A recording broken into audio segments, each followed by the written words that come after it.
Praise the lord. హల్లెలూయా. ఒకసారి గట్టిగా చెప్తాం, హల్లెలూయా. మంచిది ప్రియులారా, ఈ అవకాశం నాకు దేవుని కృపచేత అనుగ్రహించిన మరి ఆయన దాసుల్ని ప్రేరేపించి ఇచ్చిన అవకాశాన్ని బట్టి వారి దాసులకి వందనాలు, అమ్మగారికి ప్రత్యేకమైన వందనాలు, అలాగే సంఘ బిడ్డలైన మీకు కూడా ప్రత్యేకమైన వందనాలు. ఒక 10 నిమిషాలు నా సాక్ష్యం చెప్పి నేను వాక్యంలోకి వెళ్తాను. నా పేరు జాన్సన్. నేను 17-18 ఏళ్ల వయసు అప్పుడు నేను హోసన్నా మినిస్ట్రీలో యవనస్తుడిగా వెళ్ళాను. అక్కడ వాక్యం చేత పట్టుబడ్డాను. ప్రభు కృపచేత 1999 నేను సేవకు వెళ్ళటానికి దేవుడు నాకు అనుగ్రహించాడు, నన్ను పిలిచాడు. నేను వెళ్ళిన తర్వాత ఒక 3 సంవత్సరాలు వారితో పరిచర్య, అనేక చోట్లకి తిరిగి వారి అసిస్టెంట్గా నేను పరిచర్య చేయటం మొదలుపెట్టాను. తదుపరి 2002లో నేను వివాహం చేసుకోవటం, బయటికి రావటం, తర్వాత ఇంకెక్కడైనా సేవ చేయనా లేకపోతే నేను ఏదైనా ఉద్యోగం చేసుకుని బ్రతకనా అని 1 రోజు 2 రోజులు 3 రోజులు సంవత్సరమో కాదండి, 6 సంవత్సరాలు పోరాడాను ప్రభుత్వం. 6 సంవత్సరాల తర్వాత నాకు ప్రభు ప్రాంతం చూపించాడు. మన కమ్యూనికేషన్ కాదు, మనకు సంబంధించిన వారు కాదు, నువ్వెవ్వరు నీ బంధువుల దగ్గరికి వెళ్ళొద్దన్నాడు. నేను చెప్పినట్లుగా నేను అక్కడికి వెళ్ళాను. వడ్డర కాలనీ, వడ్డర వాళ్ళ మధ్యలోకి వెళ్ళాను. ప్రభు ఈ రోజున అక్కడ మందిరం కడతా ఉన్నారు. దేవునికి మహిమ కలుగును గాక. ఇప్పటికీ పరిచర్య ప్రారంభించి 18 సంవత్సరాలు జరిగింది. అక్కడ అనేక శ్రమలు పడుతూ ఉన్నాను. 2011 ఫిబ్రవరి 11వ తారీఖున ఒక సంస్థ వారు మరి ఆ మందిరం ఒక కల్లుపాకని అద్దెకి తీసుకుని ఆ మందిరంగా తయారు చేసి, కల్లుపాక ఆపేసిన కల్లుపాక, పాడైపోయిన కల్లుపాకని మళ్ళీ దాన్ని తీసుకుని మందిరంగా చేసాం. 1 సంవత్సరం నడిచింది. తర్వాత తగలబెట్టారు. ఆ బూడిదలోనే 2-3 వారాలు ఆరాధన చేయాల్సి వచ్చింది. మళ్ళీ అక్కడి నుంచి ఒక B.Pharm పట్టా, అంటే ఎందుకంటే నాకు ఎటువంటి ఆస్తులు తల్లిదండ్రులు ఇచ్చిన ఇది ఏమీ లేదు, తల్లిదండ్రులు కూడా లేరు వాస్తవంగా చెప్పాలంటే. రైట్, ఇప్పుడు నాకు ఏది లేని స్థితిలో నేను ఉన్నప్పుడు ప్రభు మళ్ళీ అవకాశం ఇస్తే ఒక B.Pharm పట్టా ఒకటి కొన్నాను. 100 గజాలు కొన్నాను. కొని అక్కడ మొత్తం అది పూడ్చుకుని పైకి లేపుకొని మందిరం కట్టేసరికి 5.5 లక్షలు ఖర్చు అయింది. ఒక సంవత్సరంన్నర ఏమో జరిగింది. మన ప్రభుత్వం వారు ఆ సమయంలో 2016 జనవరి 26వ తారీఖు జరిగింది. వారు వచ్చి ఈ ప్రాంతం రోడ్డు వస్తుంది అబ్బాయి అని అక్కడ ఉన్న వాళ్ళందరినీ లేపేశాడు. అక్కడ అందరికీ ఇల్లు రాశారు. ఇది మందిరంలా కనపడుతూ ఉంది కనుక ఇక్కడ ఎవరైనా మామూలుగా ఉంటున్నారా అంటే మేమే పరిచర్య చేస్తూ ఉన్నామండి అంటే నో బడీ లివింగ్ దేర్ అని రాశాడు. రాశాక అధికారుల దగ్గరికి వెళ్తే 2-3 సార్లు వాళ్ళు ఏం చేయమంటావు, MRO nobody living there అని రాశాడని చెప్పాడు. ఒక 4 సార్లు తిరిగానేమో. తర్వాత అనుకున్నాను, నీ కాళ్ళు ఎందుకు పట్టుకుంటారా, ప్రభు కాళ్ళు పట్టుకుంటాను నేనని మర్చిపోయానే కదా అని. ఆ రోజు నుంచి ఈ రోజు వరకు కూడా ప్రభు దగ్గర ప్రార్థన చేస్తూ ఉన్నాను. నా వెనకాల బలమైన ప్రార్థన ఎవరంటే నా భార్య. చాలా మంచి ప్రార్థన. ఆవిడకి వచ్చే దర్శనాలు అద్భుతంగా ఉంటాయి. ఎందుకంటే ఓ మెడికల్ షాప్ మూసేసి ఉంటే ఆ మందిరం పడేసిన తర్వాత మా విశ్వాసులకు ఫోన్ చేసి ప్రార్థన చేసి 1 వారం రోజులు ఆ మెడికల్ షాప్ ఆయన ఇస్తానన్నాడు. వెళ్ళండి, వెళ్తే నిజంగా నా మెడికల్ షాప్ ఆయన ఈ రోజు వరకు అక్కడే ఉన్నాం. మేము 10 ఏళ్ళు అయింది. ఈ రోజు వరకు అక్కడే పరిచర్య చేస్తూ ఉన్నాం. బయట టెంట్ వేస్తాం రోడ్డు మీదకి. మెడికల్ షాపు వెనకాల మొత్తం కలుపుకుని ఎదర రేకుల షెడ్డు రోడ్డు వరకు, మళ్ళీ అక్కడి నుంచి రోడ్డు నడి సకానికి టెంట్ వేసి ఆరాధన జరిపిస్తూ ఉంటాం. ప్రియులరా, ఎన్నో సమస్యలు, ఎన్నో ఇబ్బందులు. నేను అక్కడికే వస్తున్నా మీ దగ్గరికి. గమనించండి, దేవుడు మనల్ని దర్శిస్తాడు, దేవుడు మనల్ని బలపరుస్తాడు. కనుక మనం ఎప్పుడు కూడా కృంగిపోకుండా ముందుకు వెళ్ళాలి. రైట్, కొద్ది నిమిషాలే ఎందుకు చెప్పాను అంటే అసలు పరిచర్య ఎలా ఉంది, ఎక్కడి నుంచి వచ్చాడు, ఏంటి అనే ఒక ఆలోచన ఉంటుంది. బహుశా నేను చాలాసార్లు ప్రభు దగ్గర అడిగి ఉన్నాను, నేను సతీష్ అంత అందగాడిని కాదు కదా ప్రభు, నన్ను ఎలా వాడుకుంటావు అని అడిగాను. ఇక్కడికి వచ్చేటప్పుడు కూడా ఏమన్నా ఎత్తుందా, నేను కనపడతానో లేనో అని. హల్లెలూయా, కనపడుతున్నాను. ఎందుకే అయ్యగారు ఎత్తు పెట్టారు, మంచిది. ఏదేమైనా అనేక మంది పరిచర్యని అందంతో చేయొచ్చు, టాలెంట్తో చేయొచ్చు, లేక ఇంకేదైనా వాళ్ళ దగ్గర ఉన్న అనేక ఇన్స్ట్రుమెంట్స్తో, ఇంకా అట్రాక్షన్స్తో, ఇంకా మందిరం ఏసీతో అనేక విధాలుగా చేయవచ్చు. కానీ ఏది ఉన్నా సరే ప్రార్థన లేకుండా పరలోకానికి వెళ్ళవు, ప్రార్థన లేకుండా పరలోక రాజ్యపు వారసత్వాన్ని పొందుకోలేవు. ఇది గుర్తుపెట్టుకోండి. అయితే విషయం ఏంటంటే, నేను దేవుని వాక్యంలోకి వెళ్ళే ముందు చిన్న ఇంట్రొడక్షన్స్ ఇస్తా. ఏంటి అంటే, నిన్ను దేవుడు ముందు పట్టుకున్నాడా, నువ్వే దేవుణ్ణి ముందు పట్టుకున్నావా? ఇది నీకు తెలియాలి. హల్లెలూయా, గట్టిగా చెప్తామండి, హల్లెలూయా. నిన్ను దేవుడు ముందు పట్టుకున్నాడా, నువ్వు దేవుణ్ణి ముందు పట్టుకున్నావా? ఇది నీకు తెలియాలంటే ఒకసారి రండి, ఆదికాండము 28వ అధ్యాయము, జాకబ్స్ లాడర్, యాకోబుకు వచ్చిన దర్శనము చూద్దాం. 28వ అధ్యాయము 12వ వచనం. అప్పుడు అతడు ఒక కలగనెను,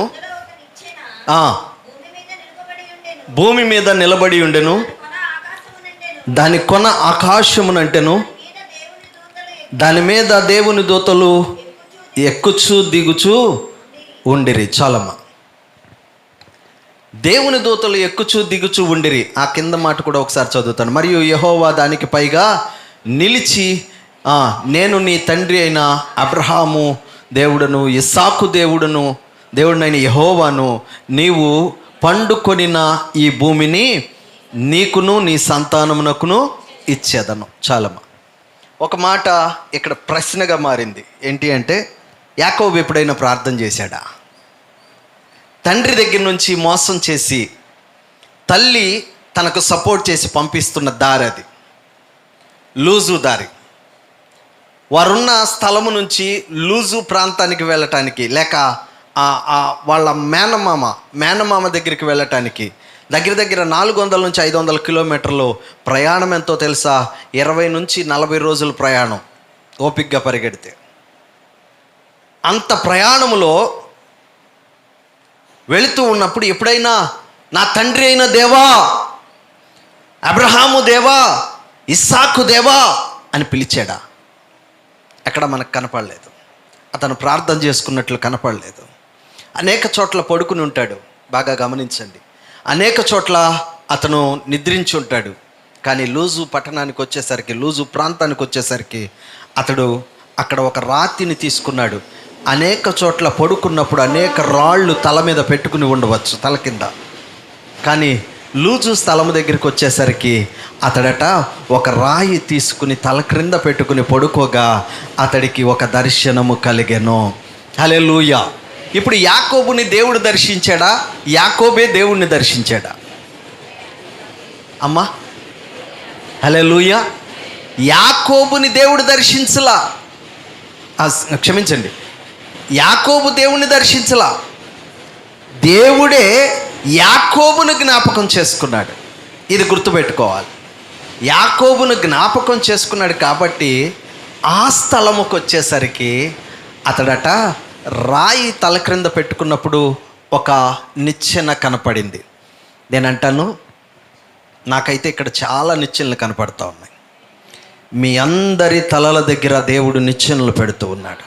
ఆ నిచ్చెన ఎవరో మీకు కొంచెంసేపు ఆగాక చెప్తాను, మీకు తెలిసే ఉంటుంది, అయినా గుర్తు చేస్తాను.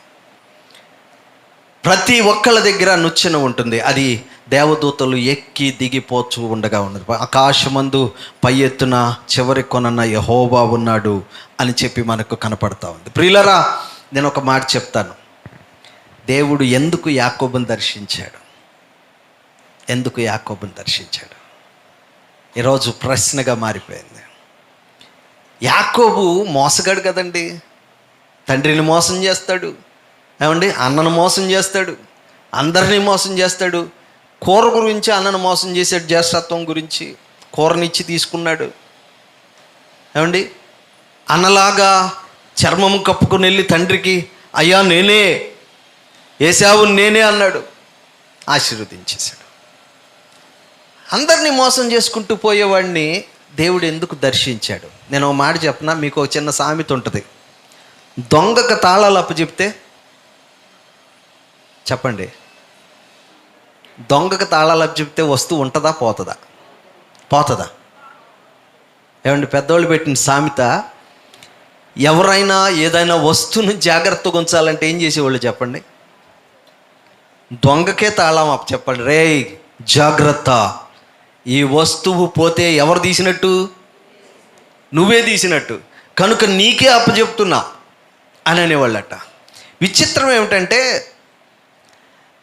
మంచివాడు, నమ్మకస్తుడు, నీతిమంతుడు, యథార్థవంతుడు, తండ్రి తల్లి మాట విని జవదాటని వాడు అక్కడ ఉన్నాడు, ఏశావు ఉన్నాడు అక్కడ.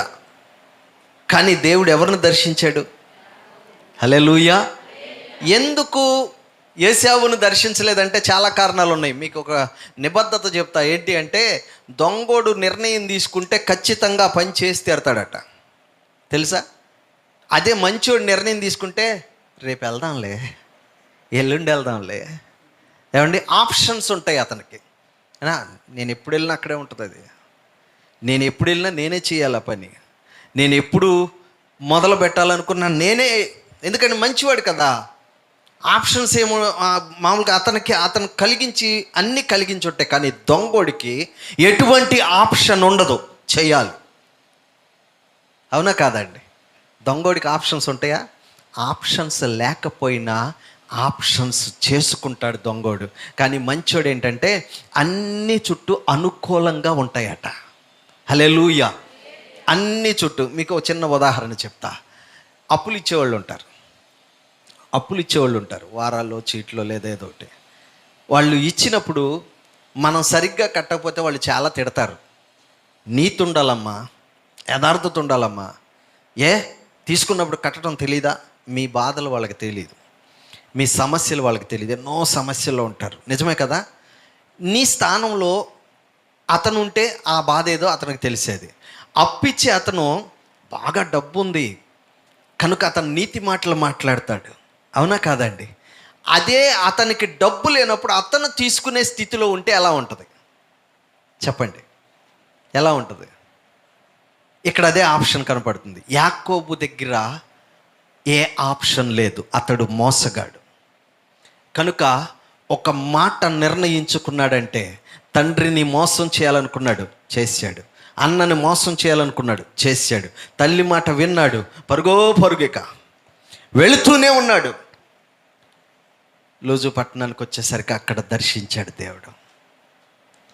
నేను ఒకటి చెప్తాను, ప్రభువుకి కోటాను మంది తెలుసు దేశంలో, ప్రపంచంలో, నేల మీద.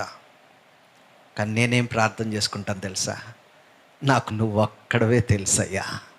హల్లెలూయా. ఎవరు తెలుసండి? నాకెవరు తెలుసు?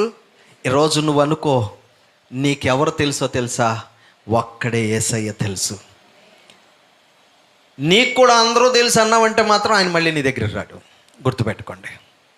నీకు కూడా అందరూ తెలుసు అనొద్దు, ఆయనకు అందరూ తెలుసు. మేధావులు తెలుసు, అధిపతులు తెలుసు, అధికారులు తెలుసు, ప్రపంచవ్యాప్తంగా ఉన్న దేశాలను ఏలుచున్న వారు తెలుసు. కానీ ఏదో ఒక మూలన ఈ ప్రాంతంలో, ఈ మందిరంలో ఉన్న నీ గురించి ఆయనకి తెలుసు. కానీ నువ్వెక్కడో ఉన్నావు. కానీ నీకు తెలిసిన దేవుడు అక్కడే అయి ఉండాలి. హల్లెలూయా. యాకోబు తెలియదు, యాకోబు పట్టించుకోలే. యాకోబుకు మోసం చేయటమే తెలుసు. వెళుతూ ఉండగా అక్కడ దర్శించాడు దేవుడు. దేవుడే నిన్ను దర్శిస్తాడు. ఒక మాట గుర్తు చేస్తా. మీరు చాలామంది అనుకుంటారు ఉపవాస ప్రార్థన ఇది 13వ రోజు అట. చాలా సంతోషం, చాలా చక్కగా. నేను కూడా ఉపవాసముతోనే ఇక్కడికి వచ్చి ఉన్నాను. నేను చాలా నిబద్ధతగా ఉంటాను, ఎందుకంటే దొంగ కదా, నేను చాలా జాగ్రత్తగా ఉంటా. ఎందుకంటే నాకు అప్పగించిన పని నేను చెయ్యకపోతే, ఏమంటే నా యవన కాలంలో నేను చేసినవన్నీ నాకు తెలుసు, ఆయనకి తెలుసు, నాకు తెలుసు. కాబట్టి ఆయన నాకు అప్పగించాడు. అప్పగించిన పని నేను అశ్రద్ధ చేయకూడదు కాబట్టి చాలా జాగ్రత్తగా చేస్తా. అయితే విషయం ఏమిటంటే, నేను అనేక విషయాల్లో దేవునితో కలిసి మాట్లాడుతున్నప్పుడు, లేక దర్శించి ఆయన్ని కోరుకుంటున్నప్పుడు నాకు ఇచ్చిన మాటలు ఏమిటంటే, చాలామంది ఉపవాస ప్రార్థన 4 రోజులు చేస్తారు, లేకపోతే కఠిన ప్రార్థన ఒక 10 రోజులు చేస్తారు, లేకపోతే మోకాళ్ళ మీద 24 గంటలు ఉండి ప్రార్థన చేసేవాళ్ళు ఉంటారు. ఏదైనా కార్యం జరిగినప్పుడు, లేకపోతే ఇల్లు కట్టినప్పుడు, పెళ్లి చేసినప్పుడు, లేకపోతే అవసరమైన ధనము వచ్చినప్పుడు పక్కన వాళ్ళు తోటి విశ్వాసులు అడుగుతారు. చాలామంది మిమ్మల్ని అడుగుతూ ఉంటారు, అక్క ఎలా సాధించావు అక్క అంటే, ఏంటనుకుంటున్నావు 30 రోజులు ఉపవాసం ఉండి ప్రార్థన చేశాను కాబట్టి దేవుడు దర్శించాడంటావు. కాదు, నువ్వు ఉపవాసం ఉన్నందుకు దేవుడు నిన్ను దర్శించలా. నువ్వు గొప్పగా చెప్పుకుంటావు అలాగా, నేను మోకాళ్ళు వేసి ప్రార్థన చేశాను కాబట్టి దేవుడు నన్ను దర్శించాడు అనుకుంటావు. నువ్వు మోకాళ్ళు వేసి ప్రార్థన చేసినందుకు దేవుడు నిన్ను దర్శించలా. ఆయన నీ మీద విస్తారమైన కృప చూపించాడు కాబట్టి నిన్ను దర్శించాడు. హల్లెలూయా. యాకోబుని దర్శించిన దేవుడు, మోసగాడైన యాకోబుని దర్శిస్తే, యాకోబు నేను ఎంతో నీతిమంతుడు కాబట్టి దేవుడు నన్ను దర్శించాడు అన్నాడా? ఏమండి, నిజమేనా? కాదు కదా. ఈరోజు నీ నీతి దేవునికి మురికి గుడ్డ వంటిది. ఆయన నిన్ను ఏర్పరచుకున్నాడు కానీ నీవు ఆయన్ని ఏర్పరచుకోలేదు. కావాలంటే వెళ్ళి యోహాను సువార్త 15వ అధ్యాయం 16వ వచనంలో ఉంటుంది, ఒకసారి చూడండి. మీరు నన్ను ఏర్పరచుకోలేదు కానీ నేను మీరు నా పేరట తండ్రిని ఏమి అడుగుదురో అది ఆయన మీకు అనుగ్రహించున్నట్లు. చదువునాను. మీ ఫలములు నిలిచి ఉండుట. ఎవరు ఏర్పరచుకున్నారంటండి? హల్లెలూయా. యాకోబుని ఇప్పుడు దేవుడు ఏర్పరచుకున్నాడా? యాకోబే దేవుడిని ఏర్పరచుకున్నాడా? యాకోబు దేవుణ్ణి ఏర్పరచుకుంటే అక్కడ వేరేలా ఉండేది. కానీ యాకోబు ఎప్పుడు పిలవలేదు, యాకోబు ఎప్పుడు ఎతకలేదు, యాకోబు ఎప్పుడు ప్రార్థన చేయలేదు, యాకోబు ఎప్పుడు కూడా దేవుణ్ణి తలంచలేదు. ఎందుకంటే మోసగాడు కాబట్టి తండ్రి నుంచి తిన్నగా నెల రోజుల ప్రయాణంలో వెళ్తూనే ఉన్నాడు, అనేక చోట్ల పడుకుని ఉన్నాడు. కానీ దర్శించింది ఒకే ఒక స్థలము. పైకెక్కుచు దిగుచు ఉన్న దేవదూతలు. ఈరోజు గుర్తుపెట్టుకో, నువ్వు అనుకుంటావు నేను ప్రార్థన చేయబట్టి నాకు స్వస్థత వచ్చింది, ఏమండి? లేకపోతే ఇంకెవరైనా చెప్పినప్పుడు చాలామంది చెప్తూ ఉన్నది, ఇదిగో అన్న వారం రోజులు ఉపవాస ప్రార్థన చేశాను కాబట్టి ఆవిడికి స్వస్థత వచ్చింది, మా ఆయనకి స్వస్థత వచ్చింది, నా కుమారుడికి స్వస్థత వచ్చింది, నా ఇంటి వారికి స్వస్థత వచ్చింది, మా తోటి విశ్వాసి. నువ్వు ప్రార్థన చేయబట్టి కాదు, దేవుడు దర్శించబట్టి. నువ్వెప్పుడు కూడా నిన్ను హెచ్చించుకునే, నీకు తెలియదా విషయం? నీకు తెలియకుండానే వచ్చేస్తుంటాయి. నిన్ను నువ్వు హెచ్చించుకునే మాటలు వస్తూ ఉంటాయి. వారం రోజులు కఠిన ఉపవాస ప్రార్థన చేశాను కాబట్టి నన్ను నేను హెచ్చించుకొని మాట్లాడుకునే రోజులు అవి. ప్రభు దర్శిస్తేనే అవుతుందండి. యాకోబుని ఎవరు దర్శించారు? ఏమండి, ఎక్కడ పడుకుంటే ఈ రాయి ఎక్కడ పెట్టుకుంటే నాకు ఒక దర్శనం దేవుడిస్తాడు అన్నాడా? అనలేదండి. అక్కడెక్కడ రాయలేదు. మన బైబిల్ మాత్రమే చదవాలి, వేరే దాన్ని ఎవ్వరు చెప్పినా వినొద్దు. ఎక్కడ పడుకుంటే నాకు దర్శనం ఇస్తాడని లూజు పట్ట ప్రాంతానికి వచ్చి అన్నాడా? అనలేదు. పడుకున్నాడంతే అలిసిపోయి. నువ్వు అలిసిపోయి పడుకున్నప్పుడు నీ చుట్టూ ఆకాశము నుంచి అదే నిచ్చెన మీద దేవదూతలు ఎందుకు వస్తున్నారో తెలుసా? నీకు ఉపచారం చేయటానికి వస్తున్నారు. హల్లెలూయా. పరిచారము చేయటానికి వస్తున్నారు. ఎందుకనన్నా ఏంటి ప్రూఫ్? అక్కడ రాశారు కదా, యేసు ప్రభు మామూలుగా పైనున్నాడు, తండ్రి పైనున్నాడు, దేవదూతలు వచ్చి మనకు ఉపచారం చేస్తున్నారు అని అంటారేమో. చూడండి, యోహాను సువార్త 1వ అధ్యాయంలో 51వ వచనంలో ఒక మాట ఉంటుంది చూడండి. 51వ వచనంలో మాట ఉంటుంది చూడండి. మీరు మరియు ఆకాశము తెరవబట్టి, మీరు ఆకాశం తెరవబట్టి దేవుని దూతలు మనుష్య కుమారుని పైగా ఏంటండి ఎక్కుటయు దిగుటయు మీరు చూస్తారని. హల్లెలూయా. గట్టిగా చెబుదామండి, హల్లెలూయా. ఏమండి, ఆ నిచ్చెన ఎవరు అంటే యేసు ప్రభువే. ఆ నిచ్చెన మనకి తల దగ్గర నిలబడి ఉంది అంటే కారణం నేను ఇందాక అదే అన్నాను రాగానే మొదటి మాటలో ఏంటి అంటే, మీ తలల దగ్గర నాకు నుచ్చెన కనపడుతూ ఉంది. హల్లెలూయా. ఎవరున్నారట? యేసు ప్రభువే అక్కడ ఉన్నాడండి. ఈ రోజున నీ తల దగ్గర కాదు, నువ్వు దర్శించే ప్రతి వారి దగ్గర, నువ్వు నోరు తెరిచే ప్రతి వారి దగ్గర, నువ్వు సాక్ష్యం చెప్పే ప్రతి వారి దగ్గర, నువ్వు ఎక్కడ ప్రార్థన చేస్తే ఆ శవం దగ్గర అయినా, ఆ బాడీ దగ్గర అయినా, ఆ మనిషి దగ్గర అయినా, ఆ రోగిష్టి దగ్గర అయినా నా దేవుడు నిచ్చెనగా అక్కడ దిగునుగాక. దిగుతాడు. నీకు నమ్మకం లేదు, అందుకే అంటాడు, మనుష్యుల యొక్క సాక్ష్యాన్ని బట్టి కాదు ఆయన తీసుకునేది, దేవుడే సాక్ష్యం చెప్పాలి. దేవుడే సాక్ష్యం చెప్పాలి. ఫిలిప్పు నతానియేలుతో చెప్తాడు, క్షమించండి, దేవుడు ఫిలిప్పుతో చెప్తాడు నతానియేలు గురించి. ఆ పైన ఉంటుంది, ఇతడు నిజముగా ఇశ్రాయేలీయుడు, ఇతనికి అందు ఏ కపటమును, హల్లెలూయా, ఇతడు నిజముగా ఇశ్రాయేలీయుడు, ఇతడి యందు ఏ కపటము నాకు కనపట్లేదు, నీ గురించి ప్రభు చెప్పును కాక. దర్శించాలి. ఎప్పుడు దర్శించాలో తెలుసా? ప్రభు నీకు వేల కోట్ల మంది తెలుసయ్యా, నాకు నువ్వు ఒక్కడవే తెలుసయ్యా. నాకు ఏడుపు వస్తుంది ఈ మాట అనుకున్నప్పుడల్లా. ఎందుకో తెలుసా? ఒంటరి వాడిని నేను, ఒంటరిగా ప్రయాణం చేసే నా రోజులు ఉన్నాయి. తల్లిదండ్రులు లేరు, దిక్కుమాలిన పరిస్థితి.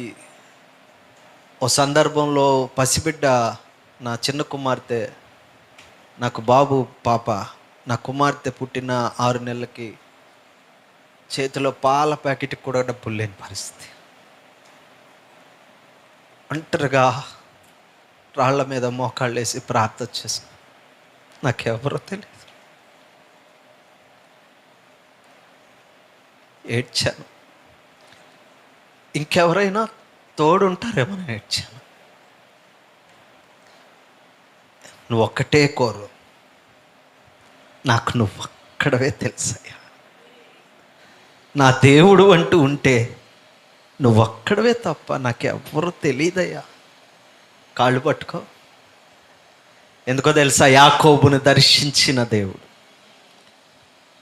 నేను అనేక చోట్లకి ప్రసంగాలకు వెళ్తున్నప్పుడు, నేను వెళ్ళేటప్పుడు అది సాయంత్రం ప్రార్థన అయినా పర్వాలేదు, నేను ప్రభు దగ్గర నమ్మకంగా పరిచర్యకి వెళ్తాను.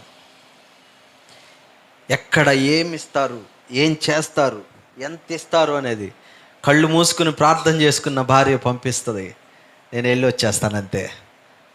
ప్రియులరా, ఈ రోజుకి మంచి ఉన్నతమైన స్థితి దేవుడు, ఒకవేళ సమస్యలు అనేది ఉండాలి, లేకపోతే మనిషి సరైన మాట వినడు.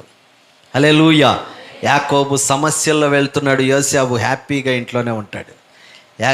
యోసేపు జస్ట్ తను వేటకి వెళ్తాడు, వస్తాడు, పొలం చూసుకుంటాడు, పనులు చూసుకుంటాడు, అమ్మకి అన్నం పెడతాడు, నాన్నకి జాగ్రత్తగా చూసుకుంటాడు. కానీ యాకోబు ఎప్పుడు శ్రమలతోనే, కావాలి నాకు యుద్ధం కావాలంటున్నాడు. అందుకే యుద్ధము చేయువాడితోనే దేవుడు ఉంటాడు. హల్లెలూయా. నాకు శ్రమలు కావాలి అని పరిగెడుతున్నాడు చూడు, అప్పుడు దేవుడు తోడొస్తాడు, అప్పుడు దేవుడు తోడొస్తాడు. చూడండి, మరొక మాట చూద్దాం. అక్కడే 13వ వచనం చదవండి. అదే 28వ అధ్యాయంలో 13వ వచనం. యెహోవా దానికి పైగా నిలిచి, నేను నీ తండ్రి అయిన అబ్రహాము దేవుడను, ఇస్సాకు దేవుడినైన యెహోవాను, నీవు పండుకొనిన ఈ స్థలమును నీకును నీ సంతానమునకును ఇచ్చెదను. తర్వాత నీ సంతానం భూమి మీద లెక్కకు ఇసుక రేణువుల వలె నీ పడవటి తట్టును, తూర్పు తట్టును, ఉత్తరము తట్టును, దక్షిణపు తట్టును వ్యాపించెదవు. భూమి యొక్క వంశములన్నీ నీ మూలముగాను సంతానము మూలముగాను ఆశీర్వదించబడును. చాలా ఏమండి, ఒక బ్లెస్సింగ్ ఇచ్చేశాడు, దర్శనంలో బ్లెస్సింగ్ ఇచ్చేశాడు. నాకు తెలిసి ఈ ప్రయాణం అంతట్లో యాకోబుకి నాకు తెలిసి 5 సార్లు దర్శనం, 5 లేదా 6 సార్లు దర్శనం ఇచ్చినట్లుగా చూస్తున్నా. నువ్వు అనుకుంటావు నేను ప్రార్థన బలముగా చేయబట్టి ప్రభు నన్ను దర్శించాడు, దర్శనమిచ్చాడు. నీకు ఆశీర్వాదం ఇచ్చాడు, నీ సంతాన అభివృద్ధి పరుస్తానన్నాడు. అన్నీ చేసిన తర్వాత యాకోబు అంటాడు, నాకు ఇలా చేసిన ఎడల, ఏమండి కింద ఉంటుంది చూడండి, ఎక్కడ ఇది పరలోకపు గమని 18వ వచనం. తెల్లవారినప్పుడు యాకోబు లేచి తలగడగా చేసుకుని రాయి తీసి దానిని స్తంభముగా చేసి మరియు బేతేల్ అని పేరు పెట్టెను. అయితే లూజు, మీరు తిరిగి నా తండ్రి ఇంటికి క్షేమంగా వచ్చినట్లు దేవుడు నాకు తోడై ఉండునట్టు నేను వెళ్ళుచున్న ఈ మార్గంలో నన్ను కాపాడి తినుటకు ఆహారమును ధరించుటకు వస్త్రములను దయచేసిన ఎడల యెహోవా నాకు తోడై ఉండెను. ఏమండి ఇంకా మళ్ళీ బేరాలాడుతున్నాడు. ఎడల ఏంటి మళ్ళీ? నీకు ఆల్రెడీ తూర్పు తట్టు, ఉత్తర తట్టు, దక్షిణ తట్టు, పడమర తట్టు, అన్ని తట్లు నేను నీకు నీ పిల్లలను వ్యాపింపజేస్తానని ఆశీర్వాదం ఇచ్చిన దేవుడు యాకోబు మళ్ళీ అక్కడ ఆ రాతిని నిలబెట్టి దాని మీద నూనె పోసి, హల్లెలూయా హల్లెలూయా, దాని మీద నూనె పోసి మళ్ళీ అక్కడ కోరుతా ఉన్నాడు, అయ్యా నాకు తినటానికి ఆహారం, నాకు వస్త్రాలు, మళ్ళీ నేను తిరిగి తండ్రి ఇంటికి చేరేదాకా నాకు అన్నీ దయచేసిన ఎడల. అనుమానం ఏమండి? ఏమనుమానం? ఎంత ప్రార్థన చేస్తామో ఇందాక నిచ్చెనలు కనపడుతున్నాయి అన్నానే, ఓ పక్కన నిచ్చెన కనపడుతుంది, మరో పక్కన అనుమానం అనే నిచ్చెన కూడా ఉంటుంది. ఎక్కగలనా? ఏమండి? చేయగలనా? సాధించగలనా? ఈ ఉద్యోగం వస్తుందా? ఈ పని చేయగలనా? ఈ ఇల్లు కట్టగలనా అనే ఒక భయంకరమైన అనుమానం వస్తుంది. అందుకే దేవుడు అంటున్నాడు, అటన్నిటిని మర్చిపోయి నీ నిచ్చెన, నీకు దర్శనంలో ఇచ్చిన నిచ్చెన ఎక్కడా? లూజు ప్రాంతంలో. దానికి పేరేం పెట్టాడు? బేతేలు. బేతేలు అంటే అర్థం ఏమిటి అమ్మా? దేవుని మందిరం. ఎస్, దేవుని మందిరం. ఇప్పుడు మీరు ఎక్కడున్నారు? ఇప్పుడు చెప్తాను నేనండి. యాకోబుకి 5 లేదా 6 సార్లు దర్శనం ఇచ్చాడు, రైట్. ఇప్పుడు అది బాగుంది. కానీ ఆ సమయంలో లేఖనాలు లేవు. ఈ సమయంలోకి వచ్చేసరికి నీకు ఇదే బేతేలులో ఎన్నిసార్లు దర్శనం ఇచ్చాడు అంటే ప్రశ్న ఏంటంటే, మీకేమర్థం అవ్వాలంటే, అయ్యా నాకు దర్శనాలే రావయ్యా, నాకు కలలే రావయ్యా అని అంటారు కదా. నిజమే కదా. కానీ నా దేవుడు అంటున్నాడు, ఇప్పుడు కూడా నిన్ను దర్శించాడు దేవుడు. హల్లెలూయా. నిన్న కూడా దర్శించాడు, ఉపవాస ప్రార్థనలో దర్శించాడు, ఆదివారం దర్శిస్తున్నాడు, రోజు దర్శిస్తున్నాడండి నిన్ను. ఆ రోజు లేఖనాలు లేవు, ఈరోజు లేఖనాలు ఉన్నాయి. ఈ లేఖనాలు ఆయనే నుచ్చినని నువ్వు నిర్ణయిస్తే, నమ్మితే, నిజంగా యేసు ప్రభువే నుచ్చిన అని నువ్వు ఎప్పుడైతే గుండెల్లోకి తీసుకుంటావో, యోహాను సువార్తలో ఏమనుందంటే, ఆ తండ్రి దగ్గర ఏముంది? మొదటి వాక్యంలో, మొదటి అధ్యాయంలో మొదటి వాక్యంలో ఏముంది? ఆది యందు దేవుడై ఉండెను, ఉండెను, సమస్తమును ఆయన మూలముగా కలిగెను. చాలమ్మా. ఇప్పుడు ఆ దేవుడే నిన్ను ప్రతి వారము, ప్రతిరోజు, ప్రతి గడియ కూడా నిన్ను దర్శిస్తున్నాడు. ఇది నమ్మలేని నిజం. యాకోబుని కొన్నిసార్లే దర్శించాడు. అనేక మంది దైవజనులతో, ఈ బైబిల్లో గ్రంథకర్తలతో అనేక మార్లు కొన్నిసార్లే దర్శించాడు. కానీ ఈరోజు నీకు ఇచ్చిన అదృష్టం ఏంటో తెలుసా? నాకు ఇచ్చిన అదృష్టం ఏంటో తెలుసా? ఈ బైబిల్ గ్రంథం చదివినప్పుడల్లా దేవుడు నన్ను దర్శిస్తూనే ఉన్నాడు. నిన్ను దర్శించలేదా? ఈరోజు దర్శిస్తున్నాడా లేదా? ఆ దేవుడే నీ దగ్గరికి వచ్చాడండి. అందుకే రాగానే చెప్పాను, మీ అందరి దగ్గర నాకు నిచ్చెనలు కనపడతా ఉన్నాయి. హల్లెలూయా. ఆ దేవుడు నిన్ను రోజు దర్శిస్తున్నాడు. ఇంటికి వెళ్తే క్యాలెండర్ కనపడుతుంది, ఓపెన్ చేస్తే టీవీ ఆన్ చేస్తే వాక్యం కనపడుతుంది. దర్శించడానికి వచ్చాడు దేవుడు. ఇంకేదైనా చూస్తే గుమ్మం మీదో ఇంకో చోట చూస్తే నీకు మంచి వాగ్దానం కనపడుతుంది. ఏమంటే ఇదిగో యెహోవా తన సన్నిధి కాంతి తమ మీద ఉదయింపచేసి వారికి సమాధానము కలుగు చేస్తున్నాడని, అంటే దర్శించాడని అర్థం అక్కడ. ఎస్, నా దేవుడు ఇప్పుడే నన్ను దర్శించాడు, నాకు సన్నిధి కాంతి నా మీద ఉదయింపచేస్తానన్నాడు. నమ్మావా? చదివేస్తావు. 10th క్లాస్లో పిల్లలు చదివినట్టు టక్ టక్ టక్ టక్ టక్ చదువుకుంటూ వెళ్ళిపోతాం. ఒక వాక్యాన్ని తీసుకున్నప్పుడు ఎంత జాగ్రత్తగా ఆ వాక్యాన్ని గుర్తిస్తే ఆ వాక్యంలో క్లియర్గా కనపడిద్ది ఒక నొచ్చిన. ఆ నొచ్చినే యేసయ్య, ఆయనే నిన్ను దర్శిస్తున్నాడు. హల్లెలూయా. అనుదినము దర్శిస్తున్నాడు, ఉదయకాలము దర్శిస్తున్నాడు, రాత్రి అబ్బా అసలు అద్భుతం ఏంటంటే అండి, ఆశ్చర్యమైన విషయం ఏంటంటే, నాకు తెలిసిన ఒక అద్భుతం ఎప్పుడైనా ఈ యొక్క పుస్తకాన్ని, ఈ యొక్క గ్రంథాన్ని మీరు చదవటం మొదలు పెడితే ఆయన ప్రతి క్షణము నీ తల నుంచి నిచ్చెనగా పైనున్న దేవుడు దేవదూతలను పంపించబోతున్నాడు. హల్లెలూయా. ఎప్పుడైనా దీన్ని ముద్దు పెట్టుకున్నారా? ఇది అంత గొప్పదండి. హల్లెలూయా. ఇది అంత గొప్పది. ఎందుకంటే ఇది మనకిచ్చిన ఒక మంచి నిచ్చెన. ఈ నిచ్చెన ముద్దు పెట్టుకున్నారు ఎప్పుడైనా?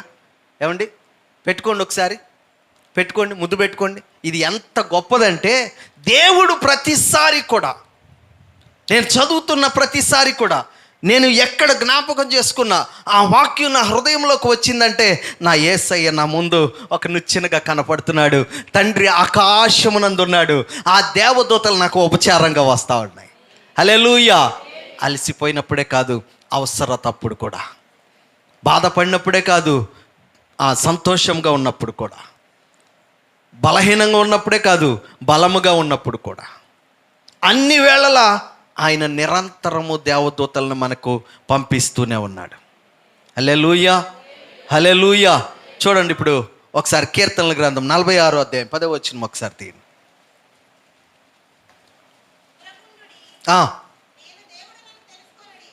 నేను దేవుడినని తెలుసుకొనండి. అమ్మా, అన్య దేవుళ్ళలో నేను ఏమవుతాడు? మహోన్నతుడు. ఎందుకు మహోన్నతుడో తెలుసా?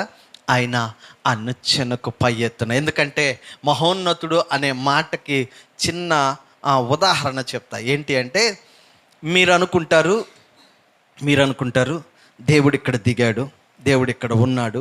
బయట మనం విన్న విధానాన్ని బట్టి, ఏమండి, మనం విన్న క్రమాలను బట్టి దేవుడు ఇక్కడ ఉన్నాడు, దేవుడు మనతో ఉన్నాడు అని నేనంటాను. దేవుడు సర్వాంతర్యామే. హల్లెలూయా. ఆయన భూమిని ఆకాశమును సృజించిన సర్వాంతర్యామి. ఆయన సర్వభౌమాధికారి. గర్వంగా చెప్పారు, సర్వభౌమాధికారి. ఆయన అనంతం. ఆయనకు మనకు ఉన్న వ్యత్యాసం ఏమిటి అంటే, ఆయన మనతో చూడటానికి, మనతో ఉండటానికి, మనలో ఉండటానికి ఆయన తన మహిమను విడిచి భూమి మీదకి వచ్చాడు. మీకు తెలిసిన ఒక ప్రశ్న ఏంటో తెలుసా?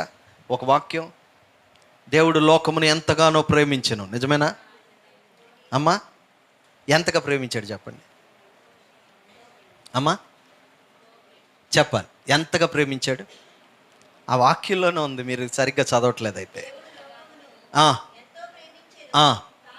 కాగా ఎస్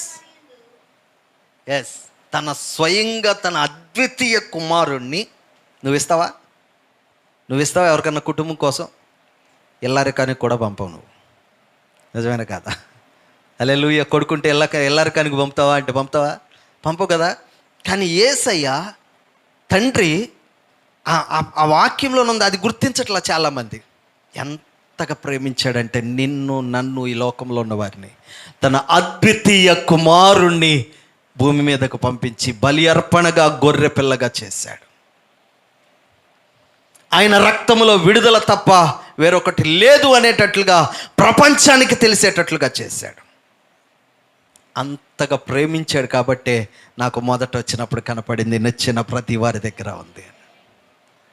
ఆయన వచ్చి ఉన్నాడని నువ్వు గుర్తించావా? ఆయన మనతో ఉన్నాడని గుర్తించావా? ఆయన మనలో ఉన్నాడని గుర్తించావా? చాలామంది అంటారు బైబిల్ ప్రకారం మామూలుగా అపోస్తుడైన పౌలు కూడా చెప్తున్నాడు, నేను ఆయన్ని పోలిన మాదిరిగా మీరు నన్ను పోలి ఉండడి అని. ఎస్, నిజమే. ఎప్పుడు పోలి ఉండాలి? ఎప్పుడు పోలి ఉండాలి? మనం అనుకుంటాం నేను యేసుక్రీస్తును పోలి ఉండాలి. నేనంటాను యేసుక్రీస్తును పోలి ఉండాలి అన్నది సెకండరీ ఎడ్యుకేషన్. ముందు తర్వాత ఫస్ట్ టైం ఏం చేయాలంటే దేవుడు నిన్ను గుర్తించేటట్లుగా చేసుకో. హల్లెలూయా. మీకు అర్థమవుతుందని చెప్పింది? యేసుక్రీస్తును పోలి ఉండుట సెకండరీ ఎడ్యుకేషన్. నెక్స్ట్ నువ్వు చేయవలసిన పని ఏంటంటే, నేను ఈ గుంపులో ఉన్నాను, ఇక్కడ ఉన్నాను, ఇక్కడ కూర్చుని ఉన్నాను, ఈ మధ్యలో ఉన్నాను, లేకపోతే ఈ పట్టణంలో ఉన్నాను, ఈ ప్రాంతంలో ఉన్నాను, నేను ఇక్కడ ఉన్నానని గుర్తించు ప్రభువా అని నువ్వు ప్రార్థన చేయి. అప్పుడే నిన్ను యేసుక్రీస్తును పోలిన వారిగా నిన్ను చేయగలడు దేవుడు. ఈ రోజున వాళ్ళ మాటలు వింటాం, అట్రాక్షన్స్ చూస్తూ ఉన్నాం, అనేక మందిని గమనిస్తూ ఉన్నాం, వాళ్ళ వాక్యాలు వింటా ఉన్నాం. నేను ఎవరిని కాంట్రవర్సీ చేయట్లేదు, కానీ నీ ఆత్మీయ జీవితాన్ని పాడు చేసుకుంటున్నారు. ఈరోజు సంఘాలు అలాగే అయిపోతున్నాయండి. నా సంఘంలో దగ్గర చాలామంది ఆత్మీయత కోల్పోయి వెళ్ళిపోతున్న వాళ్ళు ఉన్నారు, వస్తున్న వాళ్ళు ఉన్నారు. ఒక కుటుంబం వెళ్ళిందంటే నాకు 2-3 కుటుంబాలు ఎక్స్ట్రా వస్తాయి.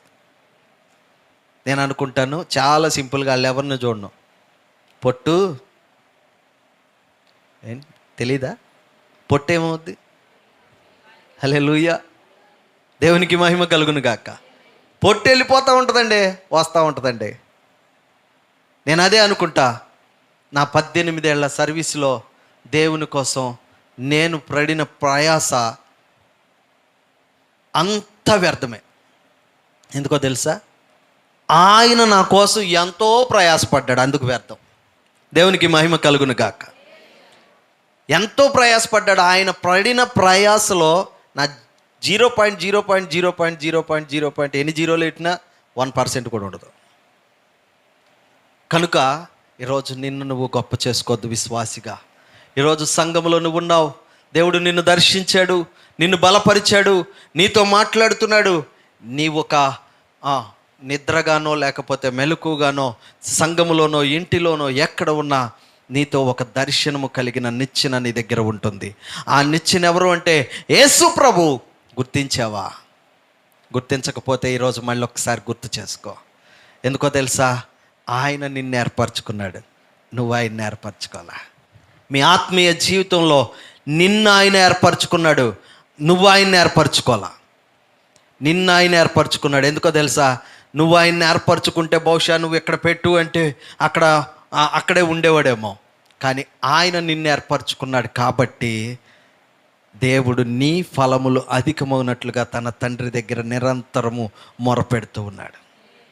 నువ్వు అనుకుంటావు, నేను ఏర్పరచుకున్నాను, నేను ప్రార్థన చేసుకున్నాను, నేను నిలబడ్డాను, నేను ఉపవాసం ఉన్నాను, నేను ఎగిరాను, గంతులేసాను, ఏమండి నేను బహుగా ఏడ్చాను, దుఃఖముతో ఉన్నాను, నేను ప్రయాసపడ్డాను. నిజంగా ప్రియులారా, నువ్వు ఎన్ని ప్రయాసలు పడ్డా ఆయన కృపాతిశయములు నిన్ను దర్శించకపోతే వ్యర్థమే. పోరాడుతూ ఉన్నారు. ఈరోజుకి నాతో అనేక మంది దైవజనులు నేను ప్రారంభించేటప్పుడు నాతో అనేక మంది ప్రారంభించారు. కొంతమంది సేవలు ఆపేశారు, కొంతమంది ఇంకా ఎక్కడ ఉన్నారంటే అక్కడే ఉన్నారు. కానీ నేను ఆంధ్రప్రదేశ్ అంతా తిరుగుతూ ఉన్నాను. నేను అన్నానే మొదట వచ్చినప్పుడు, అయ్యా నేను అంత అందగాడిని కాదు కదా, చూస్తేనేమో సహజంగా నేను అందగాడినే, మీకు అలా కనపడుతున్నానేమో ఒకవేళ, అయితే చూస్తేనేమో నల్లగా ఉన్నాను, చూస్తేనేమో పొట్టిగా ఉన్నాను, ఏంటి ప్రభా నా పరిస్థితి అని నేను వెళ్తే ఎవరు నన్ను ప్రేమిస్తారు ప్రభా, ఎవరు నన్ను ఆదరిస్తారంటే, ఏమండి దావీదుని ఎవరు ఏర్పరచుకున్నారు చెప్పండి? హల్లెలూయా. దావీదుని ఎవరు ఏర్పరచుకున్నారు? దావీదు యుద్ధం ఆ యొక్క గొర్రెల కాస్తున్నప్పుడు దావీదుకి తోడుగా ఉన్నది ఎవరు అంటే ప్రార్థన చేశాడు. అప్పుడు ప్రార్థన తెలుసా? పరిశుద్ధాత్మ నాకు తోడుగా ఉండు అన్నాడా? అతను అడగల. దేవుడే అతన్ని మొదటి నుంచి ఎన్నుకుని ఏర్పరచుకున్నాడు. హల్లెలూయా. మోషే ఎప్పుడైనా ప్రార్థన చేశాడా? ఎప్పుడైనా అంటే దేవుడు దర్శించక ముందు సంగతి చెప్తున్నా, ప్రార్థన చేశాడా? ప్రభువా నేను ఎలాగా, నన్ను ఈ నాయకుడిగా చేస్తావా అని అడిగాడా? నాతో పొదలతో మాట్లాడతావా అన్నాడా? అనలేదు కదా. ఎవరు ఏర్పరచుకున్నారు? దేవుడే ఏర్పరచుకున్నాడు. దేవుడు పిలిచాడు, దేవుడు మాట్లాడాడు, దేవుడు దర్శించాడు, దేవుడు నిలబెట్టాడు. కొంతమంది గురించే చెప్పడానికి కారణం ఏంటంటే నాకు ఇచ్చిన సమయం అయిపోతుంది. మీరు ఎలాగా చాలామంది దైవజనుల దగ్గరికి వెళ్తే, అదే బైబిల్ గ్రంథంలో ఉన్న వాళ్ళ దగ్గరికి వెళ్తే దేవుడే దర్శించాడు, దేవుడే దర్శించాడు. అబ్రహాము ఎప్పుడైనా నీతిగా ఉండటం తెలుసు, కానీ అబ్రహాముకి ఈయన దేవుడు, నాకు ఒక దేవుడు ఉన్నాడని తెలుసా? ఏమండి, దేవుడు దర్శించేదాకా అబ్రహాముకు కూడా తెలియదు. నీతిగా ఉండటం తెలుసు అంటే ఒక మంచి మనస్సు, సమాధానకరమైన మనస్సు, నమ్మకస్తుడు, నీతిమంతుడు. నోవాహు నీతిమంతుడు.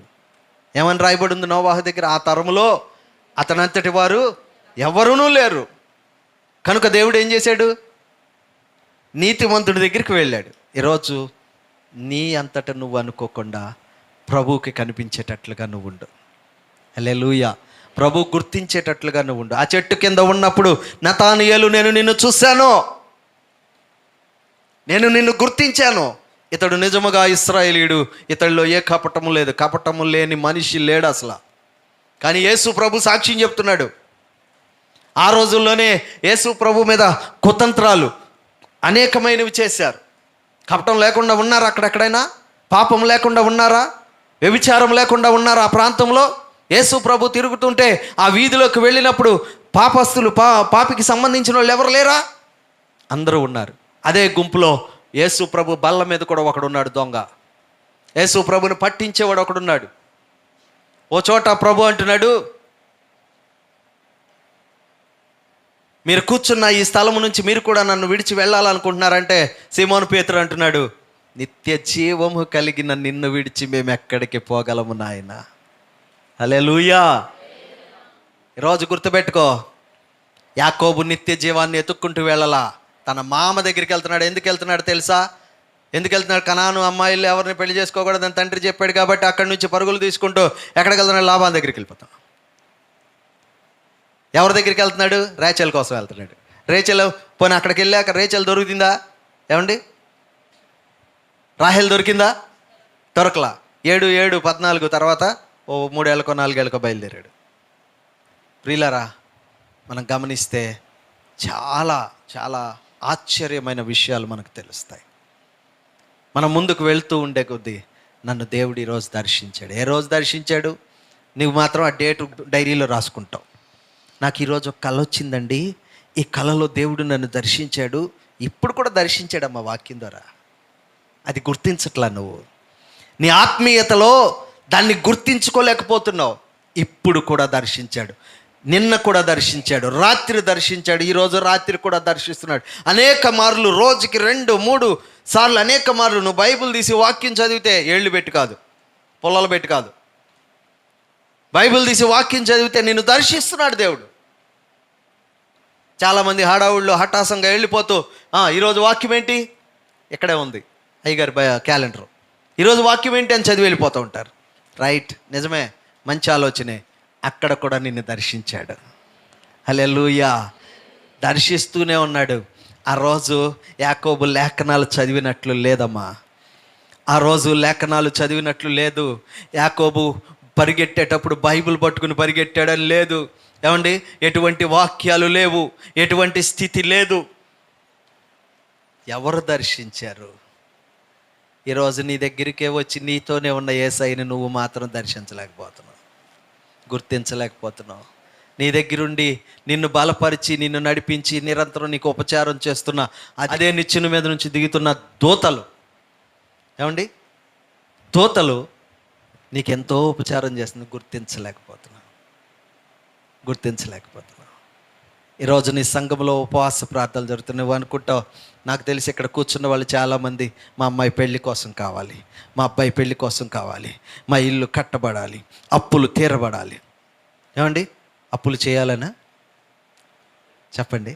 అప్పులు తీర్చాలని, అమ్మాయికి మంచి ఉద్యోగం రావాలి, అబ్బాయికి మంచి ఉద్యోగం రావాలి. ఆ అమ్మాయికి కానీ అబ్బాయికి కానీ మంచి ఉద్యోగం, గవర్నమెంట్ ఉద్యోగంలో బాగా సెటిల్ అయిపోతే, రే నీ కోసం నేను 4 రోజుల కోసం కడుపు మార్చుకుని, ఎలా చెప్తావు?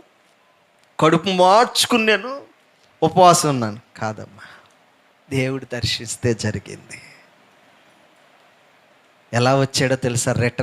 Come back to return. ఎలా వచ్చాడు యాకోబు? 2 గుంపులుగా వచ్చాడట, విస్తారమైన జనాంగముతో వచ్చాడట. హల్లెలూయా. చూడండి, చివరి మాట చూద్దాం ఒకసారి. 22వ వచనం చూడండి. అదే 28వ అధ్యాయంలో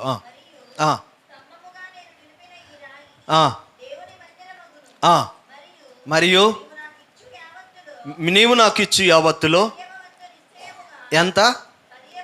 10వ వంతు నిశ్చయముగా నీకు చెల్లిస్తానని మ్రొక్కుకొనెను. చాలమ్మా. చూడండి, ఇక్కడ రాయబడి ఉన్న ఈ మాట ప్రకారం ఆ స్తంభం నిలబెట్టాడు. ఆ స్తంభం దగ్గర నూనె పోసాడు, పైన నూనె పోసాడు. అనంగానే ఇంటి దగ్గర ఒక చిన్న రాయి నిలబెట్టకండి. అది ఆ రోజున సాధ్యము కాబట్టి జరిగింది, ఇప్పుడు సాధ్యము కాదు.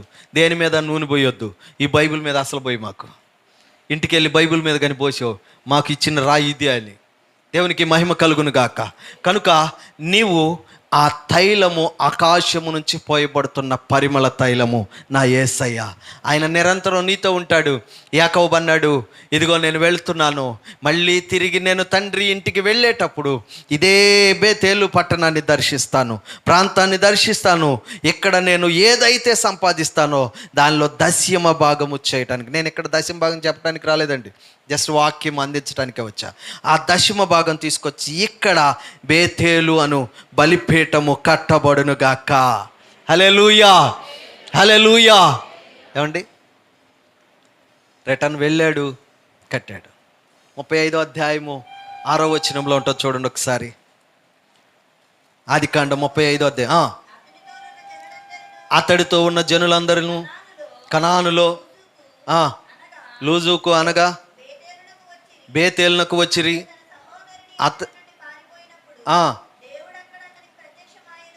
దేవుడు అక్కడ ఆయనకు ప్రత్యక్షమాయను కనుక ఎల్ బేతేలు, దేవుడే ఈ యొక్క స్థలంలోకి అధిపతి. ఏముంది అక్కడ? బేతేలు దేవుడు. మనం ఎలాగైనా చెప్పొచ్చు, దేవుడే ఈ స్థలానికి అధిపతి, ఈ మందిరానికి అధిపతి. బేతేలు దేవుడు. తిరిగి వచ్చాడా లేదా?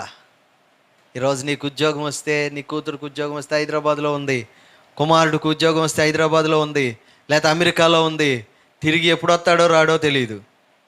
ఏమండి, కానీ పాస్టర్ గారు మాత్రం ఉపవాసం ఉండి నలిగిపోయి మోకాళ్ళు వేసి మోకాళ్ళు పగలగొట్టుకుని కడుపు చించుకొని అమ్మగారు అయ్యగారు చేతులు పట్టుకుని ఏమండి గొలుసు ప్రార్థన చేసి, అయ్యా నా బిడ్డకు మంచి ఉద్యోగం ఇవ్వయ్యా, మంచి వివాహం ఇయ్యయ్యా అని ప్రార్థన చేస్తాడు. ఎందుకో తెలుసా? చివరి మాట చెప్తున్నాను. దేవుడు దైవజనుడిని ఎందుకు నిలబెట్టాడో తెలుసా? సంఘంలో మీరు చదువుకుంటే సరిపోయేది కదా, సరిపోదా? మీరు చదువుకున్న వాళ్ళు కాదు, చదువుకున్న వాళ్ళని పక్కన పెట్టుకుని చదువుకుంటే సరిపోయేది కదా. దైవజనుడిని ఎందుకు నిలబెట్టాడు అంటే, ఏమండి, అపోస్తుల కార్యం 2వ అధ్యాయంలోకి రండి, చెప్తా మీకోసం ఎంత ప్రయాసపడి దేవుడు దైవజనుడిని పెట్టాడో. మీ దుష్టత్వం తప్పించుటకని ఉంటుంది చూడండి, 2వ అధ్యాయంలో 26వ వచనం, ఆఖరి వచనం అండి, 3వ అధ్యాయం. దేవుడు తన సేవకుడిని పుట్టించి మీలో ప్రతి వాని దుష్టత్వము నుంచి మళ్లించుట వలన మిమ్మల్ని ఆశీర్వదించుటకు ఆయన మొదటగా నీ యొద్దకు ఎవరిని పంపించాడు? చెప్పండి. దేవుడు సేవకుడిని పంపించాడండి. ఎందుకు పంపించాడు తెలుసా? నీ ఆశీర్వాదం కోసం, నీ యొక్క బలహీనత నుంచి విడిపించుట కోసం ఆయన దూతగా నీ దగ్గరికి పంపించాడు. ఆ దూత ఎవరో తెలుసా? ఆ మెట్లు ఎక్కి దిగుతున్న, ఆ నిచ్చెన ఎక్కి దిగుతున్న దూత ఎవరో తెలుసా? ఎవరికైనా హల్లెలూయా.